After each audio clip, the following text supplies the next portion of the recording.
I am very pleased that this month, for our Signal conversation, we have a very special guest. The legendary Faith Popcorn is joining us. Faith is CEO of Faith Popcorn's Brain Reserve, a future focused trend consultancy, and she applies her renowned foresight to reposition established brands and create the products and services of tomorrow. She's a trusted advisor to the Fortune 500, including P&G, and the author of 4 best-selling books, including the legendary Popcorn Report. Her predictions have a documented 95% accuracy rate. And Faith, you may not know this, but I write predictions every single year, and we feature them in Signal. Oh, And I think the best I've ever done is about 75%. So good on you. oh. Welcome.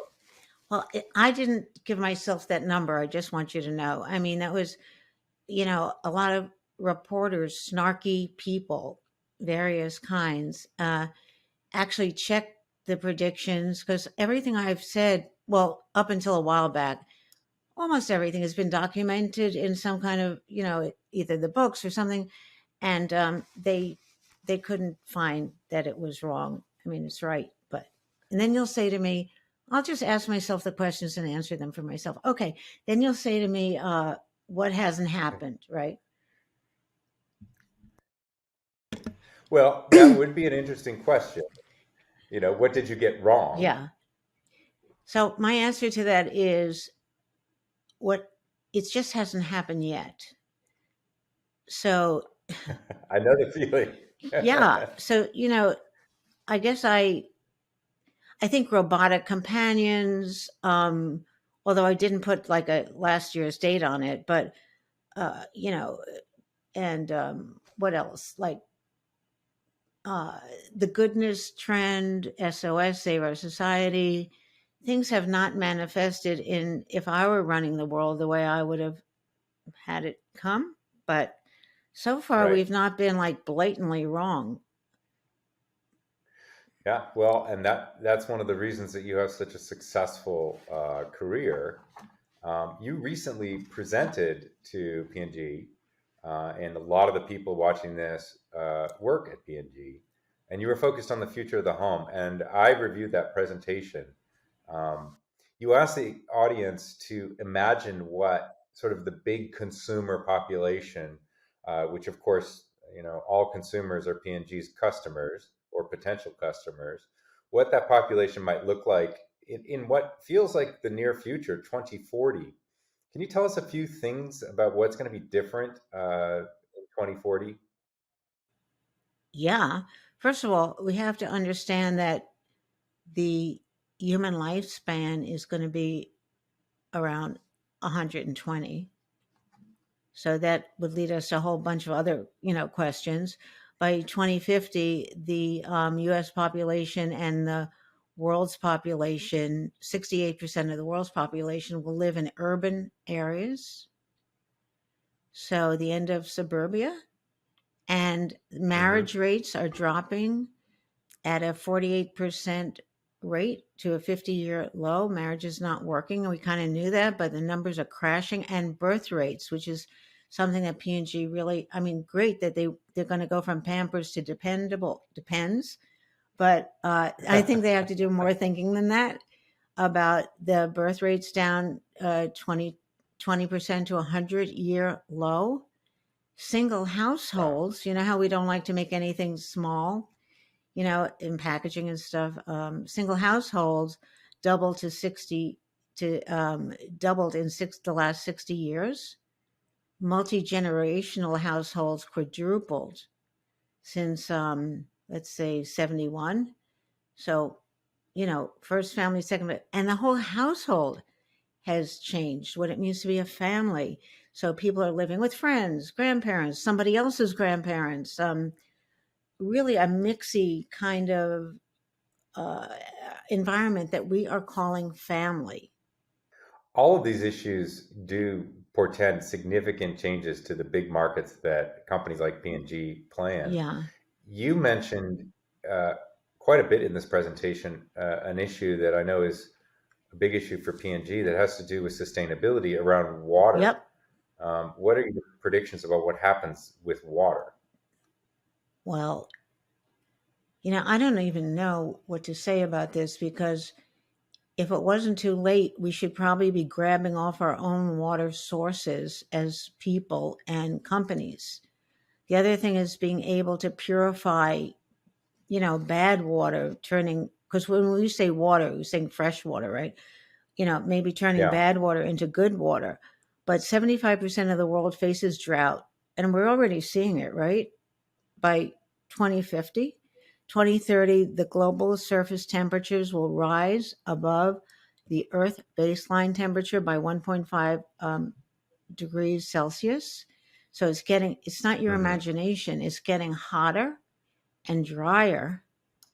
And seeing that P&G's a lot of products like, Tide and all, the washing machines still need water. Hopefully we'll have innovation there where they won't need them needing less maybe, and maybe they won't need any at all. Something between a washing machine and a dry cleaning machine. And the idea that you need water to make products. So that's the other point. And when I was looking through the your presentation, another thing I noticed was sort of a almost a sea change in how consumers interact with what the market calls consumables, right? CPG is, consumer packaged goods. The package is critical, but you mentioned that maybe that needs to go away, the package itself, which seems to have pretty big implications for a whole market called CPG. Yeah. Would it be CG then? But Consumer goods, yeah. yeah. So the demand for sustainable packaging is up 81%. It's going to be like the vitamin C in orange juice. I mean, we want sustainable packaging. We don't want to think about packaging. So, I mean, if it's packaging that we could serve for dinner, that would be great. Something to reuse in a great way. 25% of sustainable, eco friendly packaging is important to consumers when purchasing household cleaning products. 25% sustainability or more. I honestly think we're talking a lot about sustainability, but eventually we don't want to talk about it. We just want it to be there. It's like, Right, just built in. yeah, exactly. Um, just the higher prices for packaging, energy, raw material. The costs are up 25 to 30%, at least in cosmetics alone. And we're passing that on to the consumer who's facing higher food, inflation, healthcare. What's irresistible sustainability? Sustainability that you don't even think about, Right. sustainability that, I don't know, just part of the life. Yeah, exactly. I think that that's a key off of one of the pillars of P&G, which is irresistible superiority. But irresistible sustainability would be that Exactly. I guess that the brand is more valuable because it's got sustainability built in, right? Yeah. I'm curious, getting back to the consumer, and we've been talking about brands, right? And brands are the standard bearers of the CPG business, and those brands you know, are made very real by the packaging that they're on, that box of Tide or that package of Pampers or whatever it might be. Hmm. Um, will there even be brands in the future? Do you see a future for brands? And if you do, what do brands need to do differently to keep a relationship with the consumer? What's the future of brands? Will brands be there in the future? I don't think brands as we know them will be there in the future. I think what will replace brands are relationships. So this is how it would work. Take out Walmart, or take out the middle person between P&G and the consumer, because home delivery was taking over rapidly. I think it's going to just grow and grow and grow and grow. So now we're left with the company, P&G, and the consumer. So without that middle person, where's the relationship? So what happens is people migrate to something cheaper, something hotter, something sexier. So I think we have to begin to think about and this faced the pharma companies too, when pharma companies had to start dealing with consumers, not just through doctors' interest. That's the whole pharma advertising and communication thing. How are we creating a relationship with the consumer now? How? Something, I mean, and will this lead to subscription products, which could be really nice? You don't sign up for Tide, each quarter, each time, or with Amazon. You actually have a lifetime subscription. It's presented to you at a very decent price, and you get other benefits along with that. So maybe it pays for somebody's college education down the line. Yeah, and I know that P&G is piloting a number of these kinds of subscription services, but it's a difficult transition for a large business dependent on the big customers that it's had for decades, like Walmart or Kroger's or any of the retailers. That's a difficult transition to go through, right? For who? Well, for everyone. I mean, if I'm Walmart and I hear that I'm just the middle person and I'm going away, I'm worried about that and trying to figure out how I add value Yeah, and how does Walmart add value? same answer actually. You know, Right. what happens? Well, we saw in COVID, let's say, what happens when you can't go somewhere safely? Why do I love Walmart? Tell me, I'm this person, I've got 3 kids. Why do I love Walmart?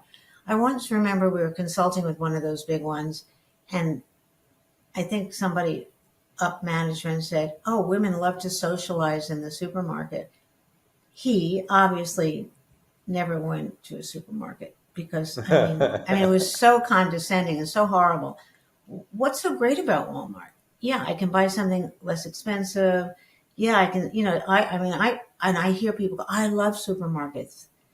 Interview those people. They're always people that go there for fun. They're not people that have to go there because they got to put, dinner on the table and have a full-time job. And, so not to see home delivery as the future and not to think you have to really find something extraordinary to deliver to that consumer is really sitting on your laurels and not wanting to see what's coming. Right. Good point. Let me ask you, and I think we've touched on this already, but maybe you have some other thoughts on it. What does a company like P&G need to be worried about that's coming in the future?